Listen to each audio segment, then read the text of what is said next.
Hi guys, my name is Dean. Welcome to iCollege and you are watching our training lesson. Today we are going to talk about remote desktop. Now, remote desktop is the ability to access another computer system without having to physically touch it or operate on it. As you can see in front of me today, I have two machines. The first one here is a desktop and it's running Windows 7, as you can see. And the second one here is a laptop and it's running Windows 10. Now, remote desktop is usually implemented in corporate environments where there's a server.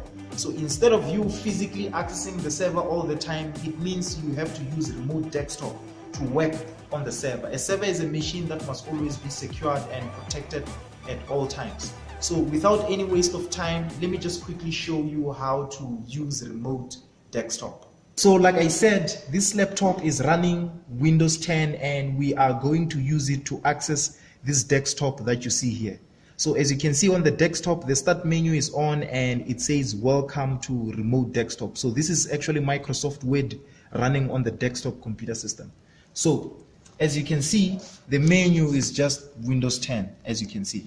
So now when you want to run when you want to run remote desktop, right?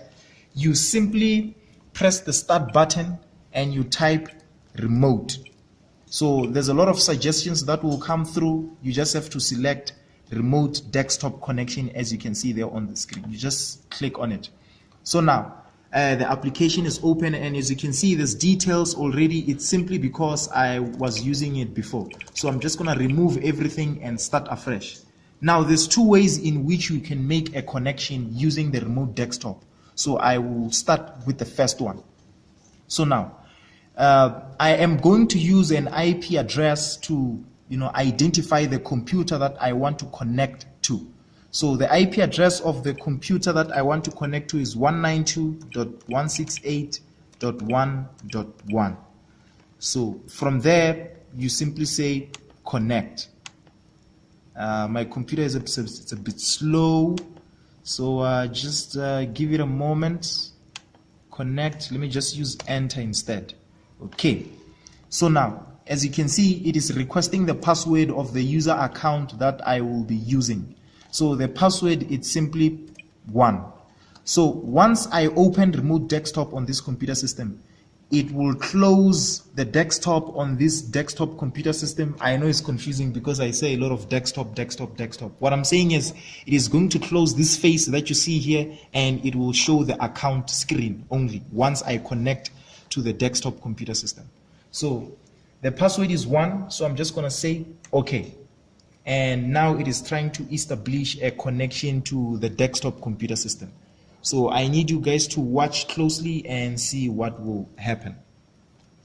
So this is the certificate to prove that yes, we can make a connection to the desktop computer system. So let me just say yes quickly. And as you can see, okay, so as you can see, on this computer, it is showing Windows 7. So everything that you see here, it's actually from this desktop computer. So it will show you the account face. And if you can zoom in, it will tell you that tech is currently logged on, as you can see there. So I am currently using the tech user account right now on this desktop computer system. So this is the Microsoft Word application that was running on the desktop computer system, which is still running anyway. So as you can see, when I press the start button, it shows Windows 7. So basically right now we are running Windows 7, as you can see with the menu. So I'm just going to go to properties just to show you that we are actually running Windows 7. So if you check up there, it says Windows 7 Ultimate. So that is the operating system that we are using. So I'm just going to close this one quickly. So now up here, right, we have sort of like a tab that you can use to minimize, expand, and close the remote desktop. So if I want to go back to Windows 8, I can simply minimize it. And now, as you can see, I'm back to Windows 8. When I want to go back to the remote computer system, I simply select this icon here on the taskbar.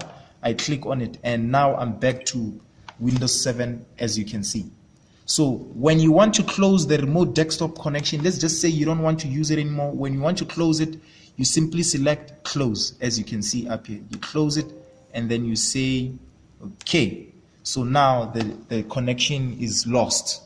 So the second way in which you can connect, right, it's using the computer name and the user account, and together with the password, of course. So I'm just gonna say start again, remote, and from there select remote desktop connection. This time around I'm going to say show options. So there's a few tabs here which you can actually configure, and you'll have to configure it the way it suits you, depending on what you want to do on the remote computer system. So instead of using an IP address, I'm just going to use the computer name this time around. So the computer name is Dr. Dean PC.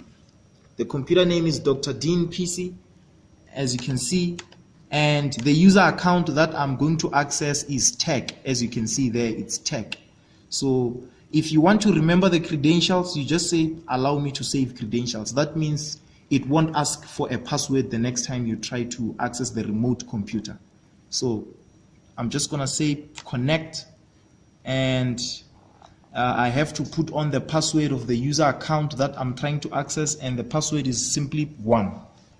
So I'm gonna click on OK, and it is now trying to establish a connection with the desktop computer system.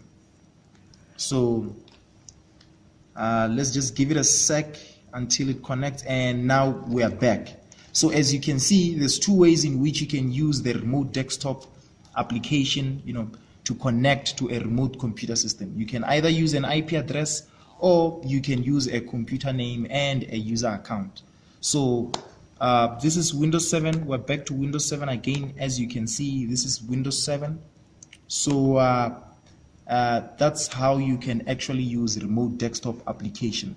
So guys, thank you so much for being with us, and stay tuned for our upcoming lessons. Wait, before I forget, now you guys must remember to subscribe to our channel, and please feel free to comment if you have to. Thank you so much, and stay tuned for our following lessons.